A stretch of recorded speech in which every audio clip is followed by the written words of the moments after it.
Epic Games is interesting. I mean, that goes without saying. The company has gone through 2 lawsuits that I know of and didn't win either, but is still standing tall. Fortnite has undergone periods of declining popularity, but has always managed to break player count records later on. But this video isn't about fun facts. I have a lot of beef with Epic, and here's why. It all started with Fall Guys. I think it was 2022, and I just bought Fall Guys with my hard-earned cash. I played it whenever I could, and I got really good at it within the first month or two, and then it happened. Under 2 months after I bought it, Fall Guys was going freaking free to play. At first I was excited because Switch crossplay was announced at the same time, which is a total joke of non-optimization by the way. I was mad later, and there was nothing to make me happy about it, but some cosmetics I got to prove I bought the game. The item shop was monetized, crowns were a form of long-term battle pass levels, and although the first few seasons were fun, Epic essentially killed their game shortly after they bought it. You know what though?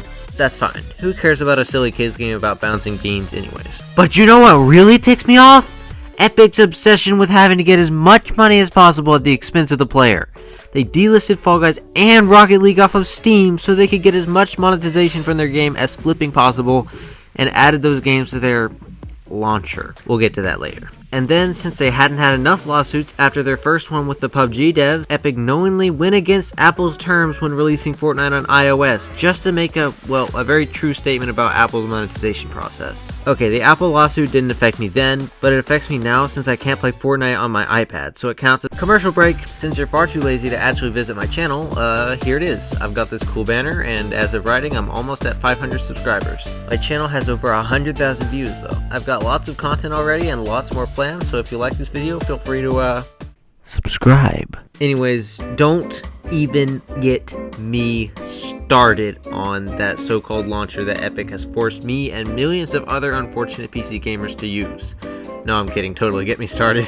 It's so awful. I can't think of any way that this ungrateful, bare-bones, miserable attempt at a games launcher is better than Steam. Free games? Think of 2 that you actually heard of or care about. Reviews? Sorry honey, that's a Steam-only benefit apparently. A good UI? Ha!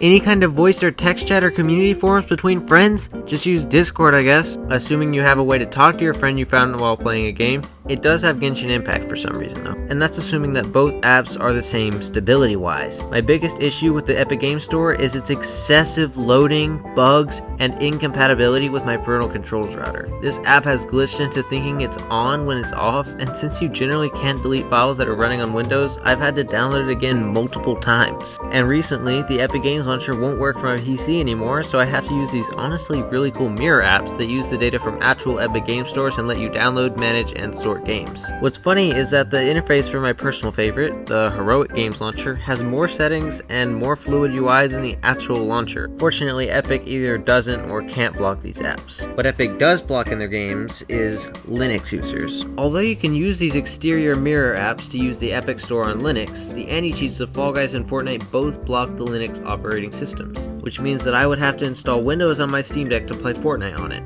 Sad. The reason behind that is likely because Linux has far more hackers and far less restrictions, but what's weird is that Rocket League's anti-cheat plays perfectly fine. What's the deal, Epic? Anyways, that's the end of this video. To be clear, I love Fortnite, which in itself is a success story that's masterfully optimizes networking, adds constant updates and skins, and still manages to set itself aside from the other battle royales. But frick you, Epic, for forcing me to use your freaking stupid launcher!